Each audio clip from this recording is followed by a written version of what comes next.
క్రీస్తునందు ప్రియ సహోదరి సహోదరులారా, మన ప్రభువును రక్షకుడు అయినటువంటి యేసుక్రీస్తు వారి నామంలో శుభాభివందనాలు తెలియజేసుకుంటూ ఈ ఆదివారపు ఆరాధన కార్యక్రమాన్ని ప్రారంభించుకుందామండి. ఈరోజు ఆరాధనలో భాగంగా దేవుడు మనకు అనుగ్రహించినటువంటి వాక్య భాగము అపోస్తలుడైనటువంటి పౌలు గారు రోమా సంఘానికి రాసినటువంటి పత్రిక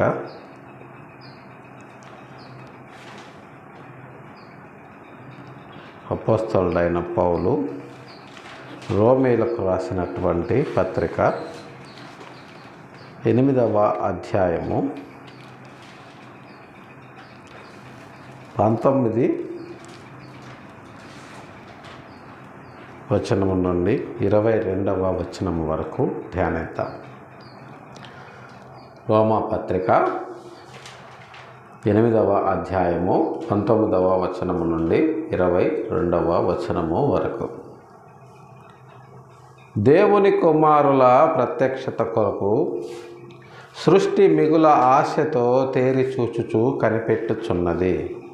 ఏలయనగా సృష్టి నాశనమునకు లోనైన దాస్యములో నుండి విడిపింపబడి దేవుని పిల్లలు పొందబోవు మహిమ గల స్వాతంత్ర్యము పొందుదునను నిరీక్షణ కలదై స్వేచ్ఛగా కాక దానిని లోపరచిన వాని మూలముగా వ్యర్థపరచబడెను. సృష్టి యావత్తు ఇది వరకు ఏకగ్రీవముగా మూలుగుచు ప్రసవ వేదన పడుచున్నదని ఎరుగుదుము. చిన్న ప్రార్థన చేసుకుందామండి. ప్రేమగలిగిన మా తండ్రి, పరిశుద్ధమైన మా ప్రభువా, గడిచిన పరిశుద్ధ దినము నుంచి నేటి పరిశుద్ధ దినం వరకు నన్ను మమ్మలను సజీవులుగా ఉంచి మీ పాద సన్నిధికి చేర్చి ఈ పరిశుద్ధ దినమును మీ పాద సన్నిధిలో చిన్న మందగా చేరి మిమ్మల్ని స్తుతించి ఆరాధించి గణపరిచి నిగూఢమైనటువంటి మీ పరలోక రాజ్య మర్మాలను మేము ధ్యానించటానికి మీరు మాకు అనుగ్రహించినటువంటి ఈ గొప్ప సమయాన్ని బట్టి మీ పాదాలకు వందనాలు చెల్లించుకొంచున్నాం. ఉదయకాల సమయంలో ఉన్న ప్రభువా, మీ వాక్యమును ధ్యానించిన ఉండగా మాకు సహాయం చేయండి. మీ ఆత్మను మాకు అనుగ్రహించి మమ్మల్ని ముందుకు నడిపించమని మీ ప్రియకుమారుడు మా రక్షకుడు అయిన యేసయ్య దివ్యనామంలో బ్రతిమిలాడి ప్రార్థించి అడిగి వేడుకొంచున్నాము తండ్రి, ఆమేన్. క్రీస్తునందు ప్రియ సహోదరి సహోదరులారా, ఈ సృష్టిని గురించినటువంటి యావత్ ప్రపంచానికి అలాగే క్రైస్తవ లోకానికి తెలియనటువంటి ఒక గంభీరమైనటువంటి విషయాన్ని ఈరోజు మనము ధ్యానించబోతున్నాము.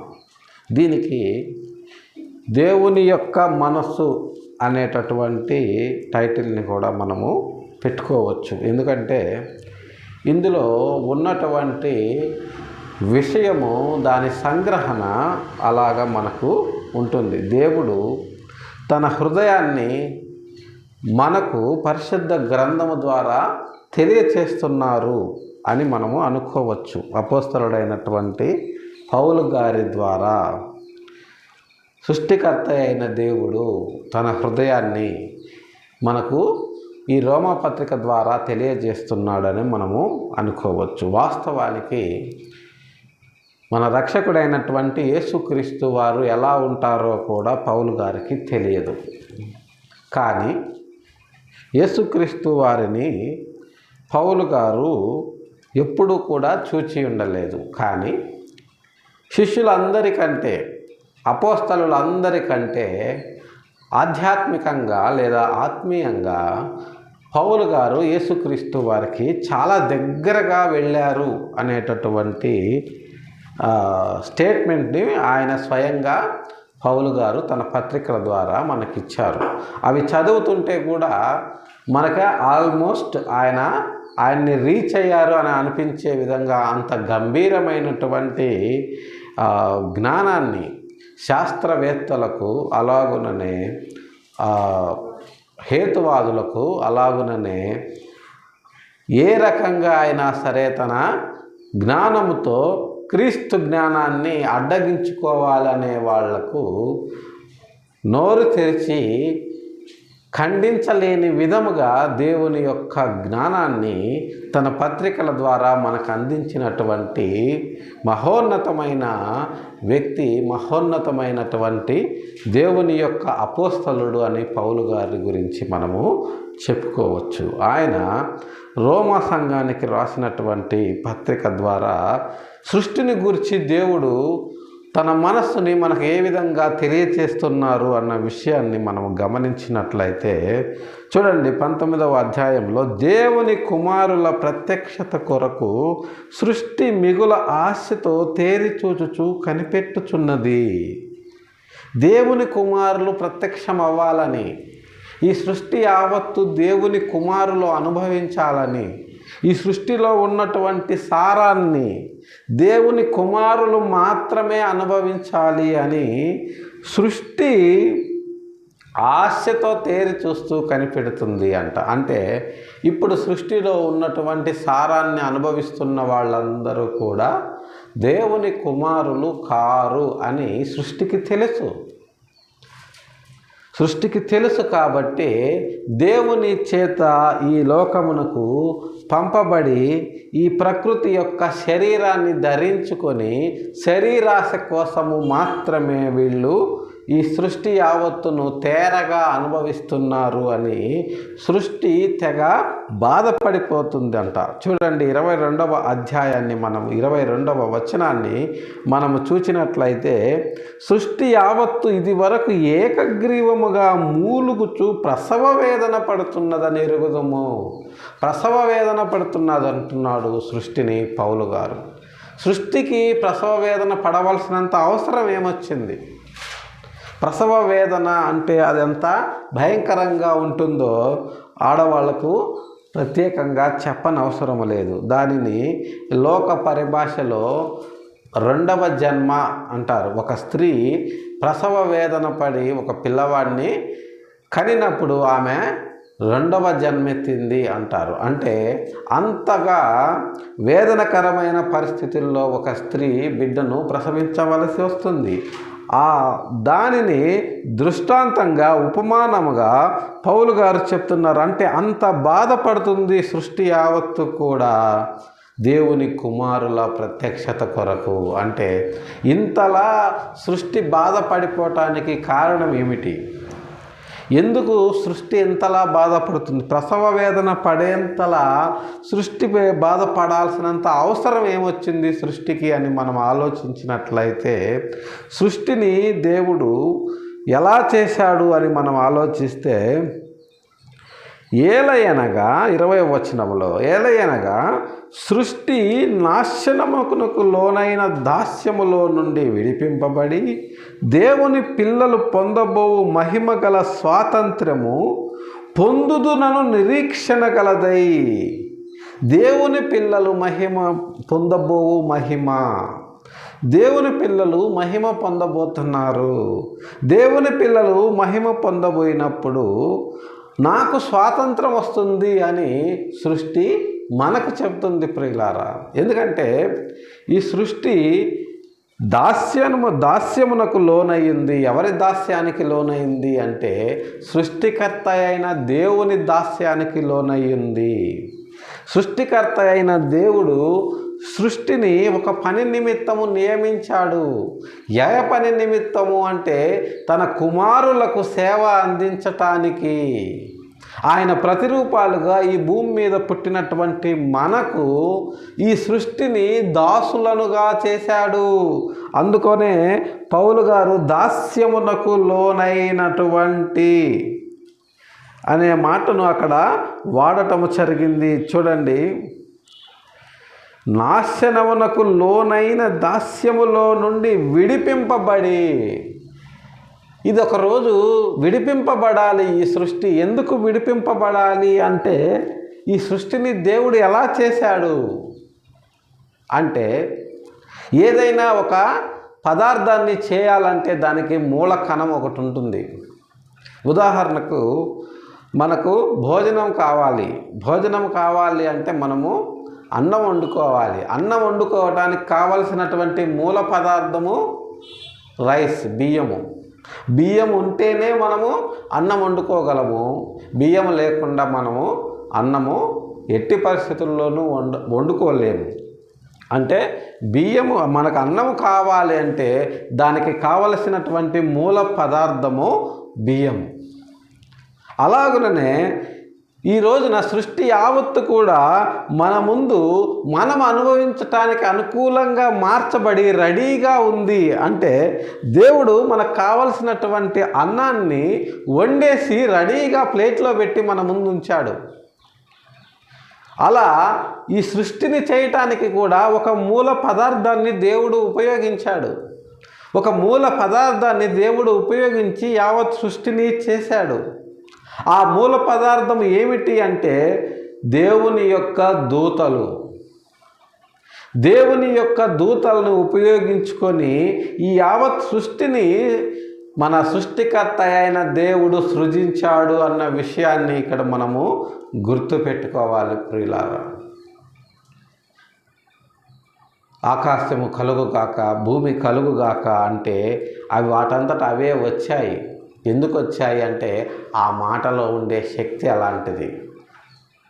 ఎందుకు వచ్చాయి, ఎలా వచ్చాయి అంటే ఆయన దగ్గర ఉన్న దూతలే ఈ ఆకాశములాగా, భూమిలాగా, నక్షత్రాలలాగా యావత్తు విశ్వంలో ఉన్నటువంటి కోటాను కోట్ల నక్షత్రాలు, గ్రహాలు, ఉపగ్రహాలు లాగా తయారై మన ముందుకొచ్చి నిలబడింది ప్రియులారా.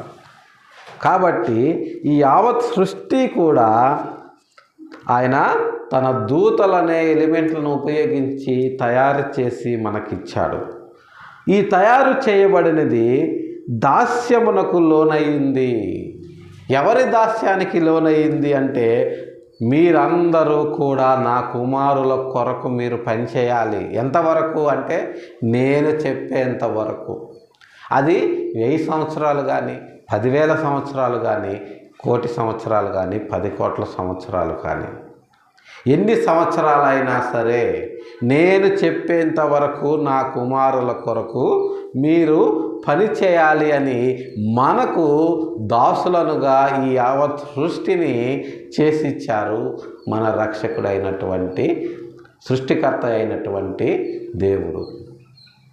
అయితే ఆ విషయము తెలియక ఈనాడు అనేక మంది ప్రజానీకము ఈ సృష్టినే పూజించటం అనేది మనము చూస్తూ ఉన్నాం. ఎందుకంటే అతనికి ఆకలైంది, పంట వేశాడు, భూమి నుంచి పంట వచ్చింది, ఆ పంట తిని కడుపు నింపుకున్నాడు. కాబట్టి ఈ భూమే దేవుడు అనుకుంటున్నాడు. అంటే భూమి నాకు ధాన్యాన్ని ఇచ్చింది కాబట్టి ఈ భూమే దేవుడు అనుకుంటున్నాడు. కానీ భూమిలో వేసిన విత్తనము మొక్కై, మొలకై, మ్రానై, ఫలమై, ఆ ఫలము నీ నోట్లోకి వెళ్ళేంత వరకు దాన్ని అలా ఫలింప చేసిన వాడు ఎవరు అన్న విషయాన్ని సగటు మానవుడు మర్చిపోతున్నాడు ప్రియులారా. నీ కడుపు నింపింది భూమే, కానీ ఆ కడుపు నింపేలా చేసింది ఎవరు అంటే సృష్టికర్త అయిన దేవుడు. అందుకనే ఈనాడు సృష్టికర్త అయిన దేవుడిని మరిచి సృష్టమును మనుషులు పూజించటం అనేది ఎంతగానో శోచనీయము. అయితే ఈ సృష్టి పరిస్థితి ఏమిటి? ఎంతకాలం ఇది నీకు ఫలాలను ఇవ్వాలి, ఎంతకాలము నీకు ధాన్యాన్ని ఇవ్వాలి అంటే దాస్యమునకు ఏలయనగా సృష్టి నాశనమునకు లోనైన దాస్యముకు లోబడి నుండి విడిపింపబడాలని నిరీక్షణ కలిగింది. ఈ దాస్యము నుంచి ఏదో ఒక రోజు నాకు విముక్తి కలుగుతుంది అనేటటువంటి నిరీక్షణ సృష్టిలో ఉంది. అది ఎప్పుడు అనేది పరిశుద్ధ గ్రంథము మనకు తెలియచేస్తుంది ప్రియులారా. అది కూడా చూద్దాం ముందు. అసలు ఈ సృష్టి ఎలా ఉంది, ఎలా చేశాడు ఈ సృష్టిని, ఈ సృష్టిలో మానవుని యొక్క పాత్ర ఏమిటి అని మనం ఆలోచించినట్లయితే ఈ సృష్టిని ఆయన తన దూతలను ఉపయోగించి చేశాడని మనము మాట్లాడుకున్నాము. అది మనకు దాసులుగా ఉండి మనకు సేవ చేయడం కోసమే ఈ సృష్టిని చేశాడు సృష్టికర్త అని మనము చూస్తూ ఉన్నాము. అయితే అసలు ఈ సృష్టిలో మనిషి యొక్క పరిస్థితి ఏమిటి అనేది మనము గమనించినట్లయితే ఆదికాండము 2వ అధ్యాయము 7-8 వచనాలు మనము చూసినట్లయితే,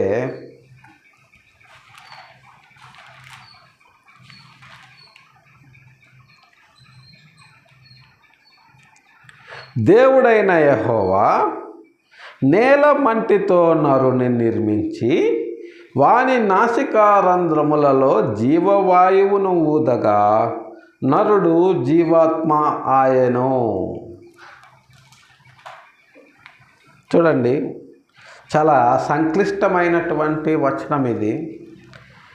దేవుడైన యెహోవా నేల మంటితో నరుని నిర్మించి వాని నాసికారంధ్రములలో జీవవాయువును ఊదగా నరుడు జీవాత్మ ఆయెను.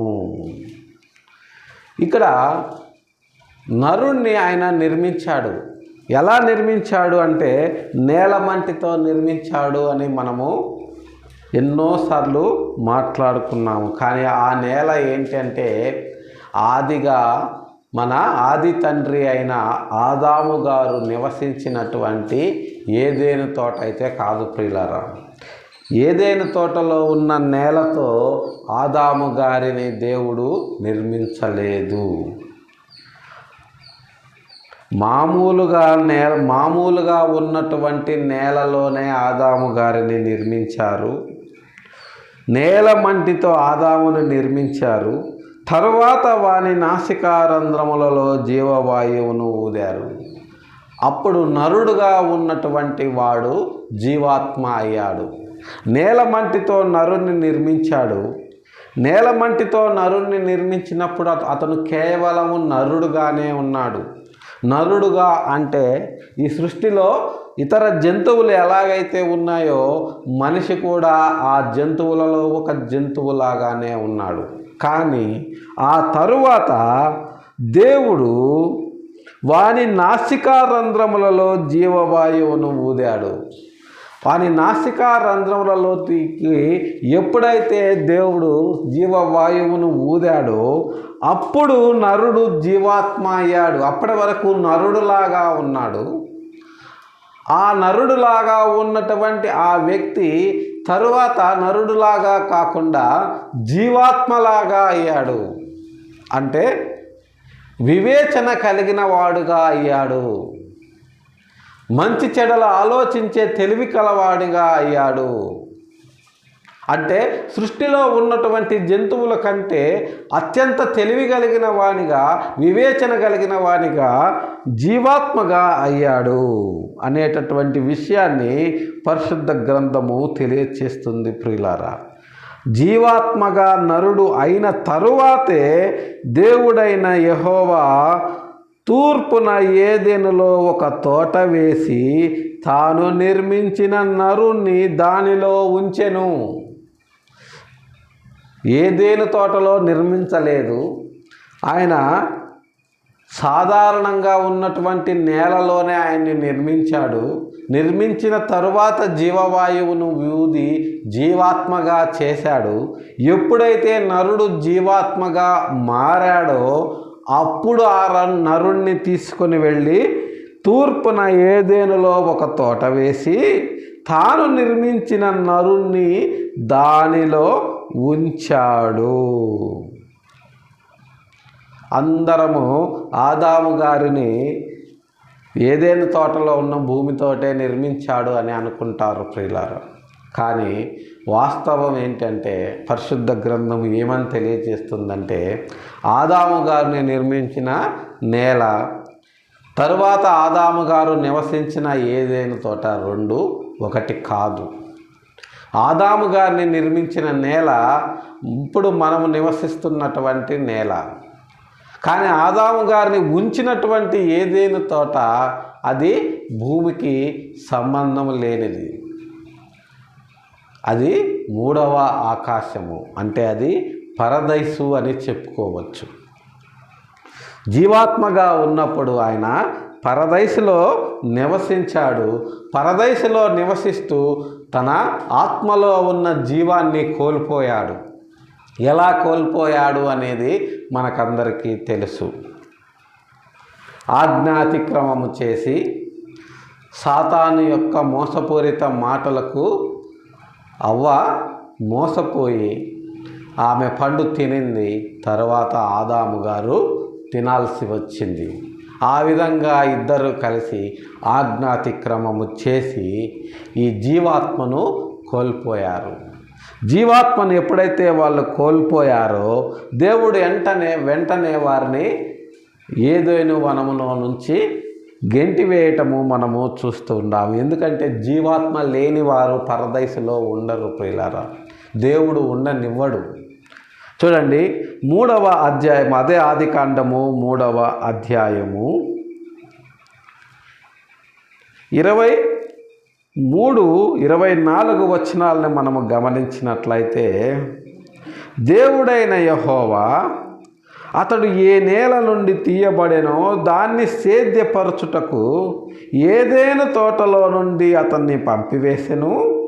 అప్పుడు ఆయన ఆదామును వెళ్ళగొట్టి ఏదెను తోటకు తూర్పు దిక్కున కెరూబులను, జీవవృక్షమునకు పోవు మార్గమును కాచుటకు ఇటు అటు తిరుగుచున్న ఖడ్గ జ్వాలలను నిలువబెట్టెను.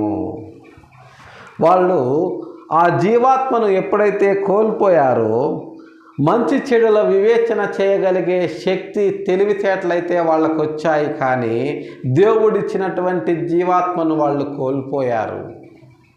జీవాత్మను కోల్పోయి కేవలం నరుల్లాగా ఉండి వివేచన కలిగి ఉన్నప్పుడు అక్కడ ఉన్నటువంటి జీవవృక్ష ఫలాన్ని చేయి చాచి తింటారేమోనని దేవుడు ఏం చేశారంటే 22వ వచనాల్లో మనము చూసినట్లయితే, ఇదిగో మంచి చెడులు ఎరుగునట్లు ఆదాము మనలో ఒకని వంటి వాడాయను. కాబట్టి అతడు ఒకవేళ తన చేయి చాచి జీవవృక్ష ఫలములు కూడా తీసుకొని తిని నిరంతరము జీవించినేమో అని అతన్ని ఏ నేల నుండి తీశాడో తిరిగి ఆ నేలకు పంపించి వేశాడు. ఇక తెలివితేటలు వస్తే జీవాత్మ లేకపోయినా ఈ తెలివితేటలను ఉపయోగించి ఆ జీవవృక్ష ఫలాన్ని తీసుకొని తినొచ్చు. జీవవృక్ష ఫలాన్ని తీసుకొని తింటే ఈ ఆజ్ఞాతిక్రమము చేసినటువంటి ఈ పాపపు హృదయముతో నిరంతరము జీవిస్తే సృష్టికర్తకు అనవసరమైనటువంటి లేనిపోని తలనొప్పి. ఎందుకంటే జీవవృక్ష ఫలానికి అంత శక్తి ఉంటుంది. అతను జీవాత్మ కలిగి ఉన్నాడా లేడా అనేది విషయాన్ని పక్కన పెడితే ఆ జీవవృక్ష ఫలానికి ఉన్నటువంటి శక్తి అలాంటిది. అతను దేవుణ్ణి ధిక్కరించినా సరే ఆ పండు తింటే నిరంతరము ఆ శరీరంతో ఆయన జీవించగలిగేటటువంటి శక్తి ఆ ఫలం ఇస్తుంది. అందుకోసమనే దేవుడు ఆ ఫలాన్ని తిననీయకుండా వారిని ఆ ఏదెను నుంచి గెంటివేశాడు. నువ్వు ఏ నేల నుంచి తీయబడ్డావో, ఏ నరుడిగా అయితే నువ్వు నిర్మించబడ్డావో తిరిగి ఆ నరుడిగానే ఆ నేలలో కలిసిపోతావు అన్నాడు. ఇక అతనికి జీవాత్మ లేదు.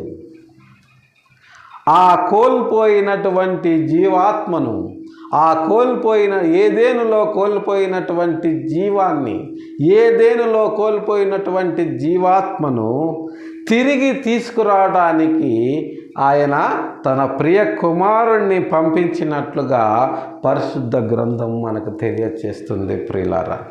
చూడండి, అది కూడా ఆది 1 కొరింథీ 15వ అధ్యాయము, ఆదికాండము 2వ అధ్యాయము 7వ వచనములో ఉన్నటువంటి వచనానికి కన్క్లూజను, దానిని అక్కడ వచ్చినటువంటి సమస్యకు సాల్వేషను అపోస్తలుడైన పౌలు గారు కొరింథీ పత్రికలో మనకిచ్చాడు ప్రియులారా. దాని యొక్క కన్క్లూజను 1 కొరింథీ పత్రిక 15వ అధ్యాయము 45 నుంచి 49 వచనాలు చూస్తే మనకు క్లియర్గా తెలుస్తుంది. ఏదెనులో ఆదాము గారు, మన ఆది తండ్రి అయినటువంటి ఆదాము గారు కోల్పోయినటువంటి జీవాత్మను మన రక్షకుడైనటువంటి యేసుక్రీస్తు వారు తిరిగి మనకు ఎలా అందించారు అనేది స్పష్టంగా ఇక్కడ మనకు అర్థమవుతుంది ప్రియులారా. చూడండి, 1 కొరింథీ 15:45, 49, 45వ వచనం నుంచి 49వ వచనం వరకు చూస్తే, ఇందు విషయమై ఆదామును మొదటి మనుష్యుడు జీవించు ప్రాణి ఆయను అని వ్రాయబడి ఉన్నది. జీవించు ప్రాణి, ఆయన నరుడు. ఆదాము అనేటటువంటి వ్యక్తి నరుడు, అతనిలో జీవాత్మ లేదు. దేవుడు ఆయనకి జీవాత్మ అయితే ఇచ్చాడు, కానీ ఆయన తన స్వయంకృతాపరాధముగా దాన్ని కోల్పోయాడు. అందుకోసమని ఆయన జీవించు ప్రాణిలాగా మిగిలిపోయాడు. కానీ కడపటి ఆదాము జీవింపజేయు ఆత్మ ఆయను. చనిపోయినటువంటి ఆదాము గారిని తిరిగి బ్రతికించటానికి వచ్చినటువంటి ఆత్మ, జీవాత్మ ఏదైతే ఉందో, ఏదేనులో కోల్పోయినటువంటి జీవాత్మను పరలోకము నుండి తిరిగి పట్టి తీసుకొని వచ్చి మళ్ళా మన హృదయాల్లో నాటినటువంటి వ్యక్తి మన రక్షకుడైనటువంటి యేసుక్రీస్తు వారు. అందుకనే ఆయన్ను రక్షకుడు అంటారు, అందుకనే ఆయన్ని విమోచకుడు అంటారు, అందుకనే ఆయన్ని అభిషక్తుడు అంటారు. ప్రియులారా, జీవించు ప్రాణి అని రాయబడి ఉన్నది. మొదటి ఆదాము జీవించు ప్రాణి మాత్రమే, కానీ కడపటి ఆదాము జీవింపచేసే ఆత్మ. చనిపోయిన దాన్ని కూడా ఆయన జీవింపచేస్తాడు. చనిపోయిన మనుషుల్ని లేపాడు, చనిపోయిన ఆత్మల్ని కూడా ఆయన జీవింపచేస్తున్నాడు. ఈనాడు మనము యేసుక్రీస్తు వారిని రక్షకునిగా కలిగి ఉన్నాము అంటే మనము జీవింపజేసేటటువంటి ఆత్మలమే, యేసుక్రీస్తు ద్వారా జీవాన్ని పొందుకున్నటువంటి ఆత్మలమే, కానీ నశించిపోయే ఆత్మలము కాము, లేదా ఆదాములాగా జీవించు ప్రాణులము మాత్రమే కాదు. ప్రియులారా, చూడండి, 46వ అధ్యాయంలో ఆత్మ సంబంధమైనది మొదట కలిగినది కాదు. ఆత్మ సంబంధమైనది మొదట కలిగింది కాదు, ప్రకృతి సంబంధమైనదే మొదట కలిగినది. చూడండి, మనము తల్లి గర్భములో నుంచి భూమి మీదకు వచ్చేటప్పుడు ఆత్మ సంబంధమైన వారముగా మనము పుట్టము, కేవలము ప్రకృతి సంబంధమైన వారముగా పుడతాము. ఎవరైనా చూడండి, ఒక తల్లి ఒక బిడ్డకు జన్మనిచ్చింది అంటే దాన్ని ఏమంటారంటే అది ప్రకృతి ధర్మం అంటారు. ఒక జంతువు ఇంకొక జంతువును ఈనింది అంటే అది ప్రకృతి అంటారు. ప్రకృతి అంటారు, కానీ ఆత్మ అని అనరు. ఎందుకంటే మనము ప్రకృతి సంబంధులముగా ఈ సృష్టిలోకి వస్తాము. ప్రకృతి సంబంధముగా మనము ఈ సృష్టిలోకి వస్తాము. కాబట్టి మొదట కలిగింది ప్రకృతి సంబంధమైనదే, కానీ తరువాత వచ్చింది మాత్రము ఆత్మ సంబంధమైనది. మొదటి మనుష్యుడు భూ సంబంధి అయి మంటి నుండి పుట్టాడు, కానీ రెండవ మనుష్యుడు పరలోకము నుండి వచ్చినవాడు. మంటి నుండి పుట్టినవాడు ఎట్లాంటి వాడో మంటి నుండి పుట్టిన వారు కూడా అలాంటి వారే. పరలోకము సంబంధి ఎట్టివాడో పరలోక సంబంధులు కూడా అట్టివారే. మనము మొదటగా మంటి నుంచి పుడతాము, తరువాత రెండవసారి యేసుక్రీస్తుని ధరించుకున్నప్పుడు మనము జీవాత్మలం అవుతాము. అదే విషయాన్ని యేసుక్రీస్తు వారు యోహాను సువార్త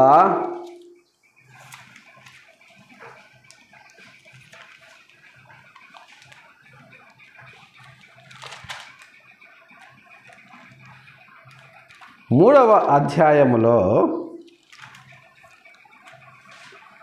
3వ అధ్యాయం 3వ వచనములో నికోదేము గారితో చెప్తారు.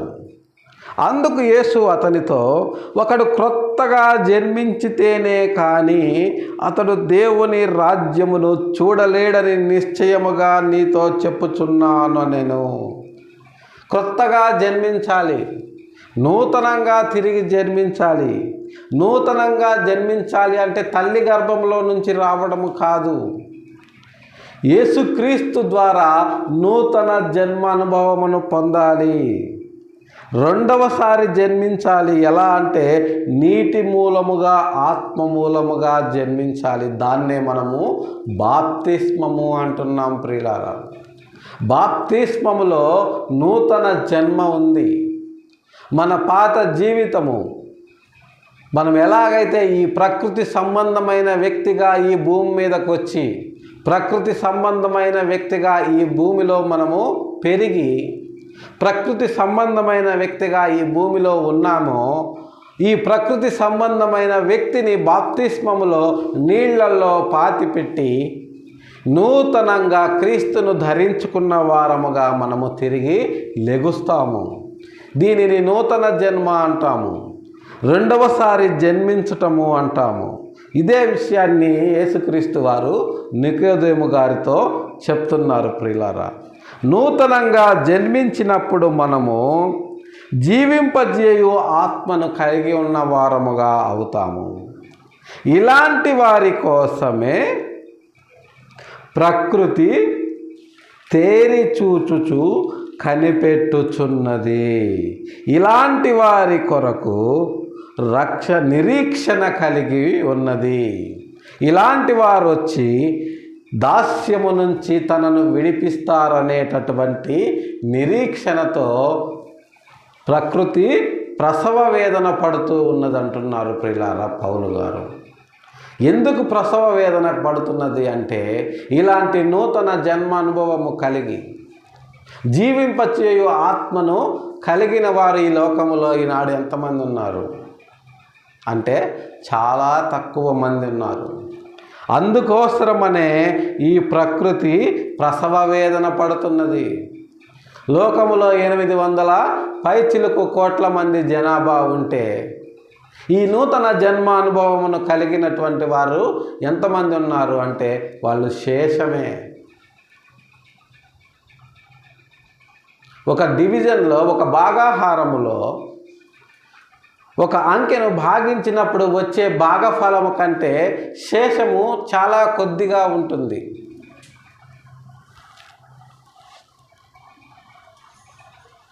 ఆ శేషమే మిగిలేది అని సృష్టికి అర్థమైపోయి అది ప్రసవ వేదన పడుతుంది. కానీ ఒకనాడు ఈ దాస్యము నుంచి సృష్టి విడిపింపబడుతుంది. ఎలా విడిపింపబడుతుంది అంటే చూడండి, 1 పేతురు పత్రిక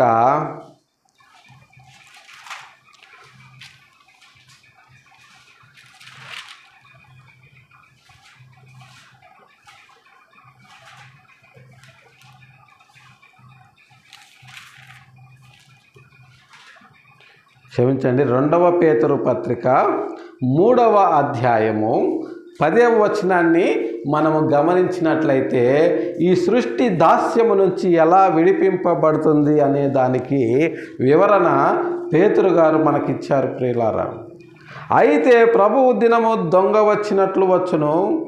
ఆ దినమున ఆకాశములు మహాధ్వనితో గతించిపోవును, పంచభూతములు మిక్కుటమైన వేంద్రముతో లయమైపోవును, భూమియు దాని మీద ఉన్న కృత్యములన్నీ కాలిపోవును. ఇవన్నీ ఇట్లు లయమైపోవునవి గనుక ఆకాశములు రవులుకొని లయమైపోవునట్టు, పంచభూతములు మహావేంద్రముతో కరిగిపోవునట్టు, దేవుని దినపు రాకడ కొరకు కనిపెట్టుచు దానిని ఆశతో అపేక్షించుచు మీరు పరిశుద్ధమైన ప్రవర్తనతోనూ భక్తితోనూ ఎంతో జాగ్రత్త గలవారై ఉండవలెను. ఈరోజు కొరకు మనము కనిపెట్టుచున్నంతగా మనకంటే ఎక్కువగా ఈ సృష్టి ప్రసవ వేదన పడుతూ నిరీక్షణ కలిదై కనిపెడుతూ ఉందంట. ఈ విధముగా దేవుడు ఈ యావత్ సృష్టిని మనకు లోపరిచినటువంటి దాస్యము నుంచి విడిపించబోతున్నాడు. అలా విడిపింపబడినప్పుడు ఈ యావత్ సృష్టి కూడా తిరిగి తన పాత స్వరూపాన్ని సంతరించుకుంటుంది. ఏదైతే దూతలను ఉపయోగించి ఈ సృష్టిని దేవుడు చేశాడో తిరిగి ఆ దూతల రూపములోకి ఈ యావత్ సృష్టి మారిపోతుంది. దానికోసమనే ఈ సృష్టి ప్రసవ వేదన పడుతూ దేవుని కుమారుల ప్రత్యక్షత కొరకు నిరీక్షిస్తూ ఉంది ప్రియులారా. కానీ ఆ దేవుని కుమారులు ప్రత్యక్షం అయ్యేవారు ఎంతమంది ఉన్నారు అంటే అది కేవలము శేషమే. ఆ శేషాన్ని మనము భాగఫలముగా లేదా పూర్తి అంకెగా మార్చాల్సినటువంటి బాధ్యతను ఈనాడు దేవుడు మన అందరి మీద పెట్టాడు. మన రక్షకుడైనటువంటి యేసుక్రీస్తు వారు కోల్పోయినటువంటి ఏదేనులో ఆదాము గారు కోల్పోయినటువంటి జీవాత్మను తిరిగి పరలోకము నుంచి తీసుకొని వచ్చి తిరిగి మన నాసికారంధ్రములలో దాన్ని ఊదారు. మనం ఎప్పుడైతే ఆయన్ను సొంత రక్షకునిగా అంగీకరించి మన మనస వాచ కర్మేన మన ఆత్మశుద్ధితో శక్తివంచన లేకుండా ఆయనను రక్షకునిగా స్వీకరించి ఈ లోకములో మనము ఆయన కొరకు జీవిస్తూ ఆయన కొరకు ప్రకటిస్తూ అవసరమైతే ఆయన కొరకు మరణిస్తాము. అటువంటి వారిని ప్రత్యక్షత కొరకు ఈ సృష్టి మిగుల ఆశతో తేరి చూచుచు కనిపెట్టుచున్నది అని పౌలు గారు తెలియజేస్తున్నారు ప్రియులారా.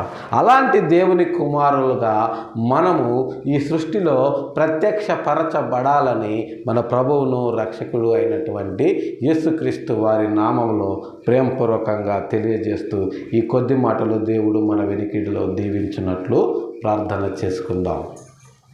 ప్రేమ కలిగిన మా తండ్రి, పరిశుద్ధమైన మా ప్రభువా, గడిచిన ఉదయకాలం నుంచి మధ్యాహ్న కాల సమయం వరకు జరిగినటువంటి కార్యక్రమం అంతటిలో మాకు తోడు నీడగా ఉండి నిగూఢమైనటువంటి మీ పరలోక రాజ్య మర్మాలను, సృష్టిని గురించినటువంటి అనేకమైనటువంటి లోతైన విషయాలను మీరు మాకు తెలియజేసినటువంటి విధానాన్ని బట్టి మీ పాదములకు కృతజ్ఞతాస్తుతులు చెల్లించుకొంచున్నాం. ఈ యావత్ సృష్టి కూడా దేవుని కుమారుల ప్రత్యక్షత కొరకు మిగుల ఆశతో తేరిచూచుచు ప్రసవ వేదన అనుభవిస్తుంది అని పౌలు గారు తెలియజేశారు.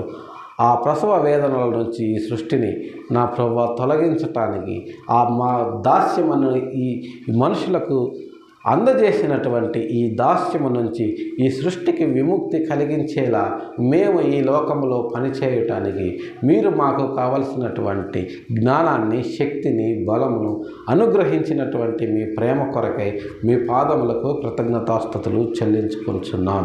ఆదాము ద్వారా కోల్పోయినటువంటి జీవాత్మను నా ప్రభువా తిరిగి నా తండ్రి మా రక్షకుడైనటువంటి యేసుక్రీస్తు ద్వారా మేము పొందుకొని ఆ యొక్క నిగూఢమైనటువంటి రహస్యాన్ని అనేకులకు తెలియజేసి వారిని కూడా నా ప్రభువా జీవాత్మను పొందుకునేవారుగా మేము తయారు చేయటానికి మేము చేస్తున్నటువంటి ఈ ప్రయత్నాన్ని సఫలపరచండి, అభివృద్ధిపరచమని మీ పాద సన్నిధిలో వేడుకొంచున్నాం. అలాగే నా తండ్రి ఈ మధ్యాహ్న కాల సమయంలో కూడి వచ్చిన బిడ్డలందరినీ మీరు ఎక్కల చాటున భద్రపరిచి కాపాడి నా ప్రభువా వారికి కావలసినటువంటి ఆరోగ్యములను, బుద్ధి, జ్ఞాన, వివేకములను, వారి వారి అవసరతలు, అక్కర్లు అన్నింటినీ తీర్చి మీరు ఘనతను, మహిమను, ప్రభావమును పొందగలరని అలాగే నా ప్రభువా మధ్యాహ్న కాల సమయంలో నా తండ్రి ఇంకా నా ప్రభువా దిక్కులేని వారి కొరకు, దీన దరిద్రుల కొరకు, విధవరాండ్ల కొరకు మీ పాద సన్నిధిలో విజ్ఞాపన చేయుచున్నాం. సహాయం చేయండి. మీ చిత్తమైతే నా ప్రభువా వారి వారి అవసరతల అక్కర్లన్నింటినీ తీర్చి మీరు ఘనతను, మహిమను, ప్రభావమును పొందగలరని అలాగే నా ప్రభువా వ్యాధి బాధలతో బాధపడుతూ స్వస్థత కొరకు మీకు మొరపెట్టుచున్న వారి విషయమై మీ పాద సన్నిధిలో విజ్ఞాపన చేయుచున్నాం. సహాయం చేయండి. మీ చిత్తమైతే మీ గాయపడ్డ హస్తముతో వారిని ముట్టి వారికి స్వస్థతను అనుగ్రహించగలరని అలాగే అలాగనే నా ప్రభువా ఈ మధ్యాహ్న కాల సమయంలో సార్వత్రిక సంఘంలో జరుగుతున్నటువంటి అనేకమైన ఆరాధనల విషయమై మీ పాద సన్నిధిలో విజ్ఞాపన చేయుచున్నాం. సహాయం చేయండి. మీ వాక్యము విరివిగా విత్తబడి అనేకుల హృదయాల్లో కార్యము జరిగించినట్లు సహాయం చేయమని, అలాగనే నా ప్రభువా రేపు జరగబోతున్నటువంటి ఎన్నికలలో నా తండ్రి ప్రజలందరి హృదయాల్లో మీరుండి నా ప్రభువా మీ రాజ్య సువార్తకు ఆటంకము కలిగించినటువంటి ప్రభుత్వాన్ని ఈ నా భారతదేశంలో ఏర్పడే విధంగా మీరు సహాయం చేయగలరని మరి ఒకసారి నా ప్రభువా సార్వత్రిక సంఘంలో జరుగుతున్నటువంటి ఆరాధనలు అన్నింటినీ కూడా మీ పాద సన్నిధిలో జ్ఞాపకం చేసుకోమని, గడిచిన 24 గంటల్లో గడబో 24 గంటల్లో తెలుసో తెలియకు మీకు ఆయాసకరమైన మార్గం ఏదైనా మా జీవితాల్లో ఉన్న ఎడల దయతో మమ్మల్ని క్షమించి మన్నించగలరని, మీ చిత్తమైతే మరి పరిశుద్ధ దినాన్ని మాకు అనుగ్రహించి మమ్మల్ని ముందుకు నడిపించమని మీ ప్రియ కుమారుడు మా రక్షకుడు అయిన యేసయ్య దివ్యనామంలో బ్రతిమిలాడి ప్రార్థించి అడిగి వేడుకొనుచున్నాము తండ్రి. ఆమేన్.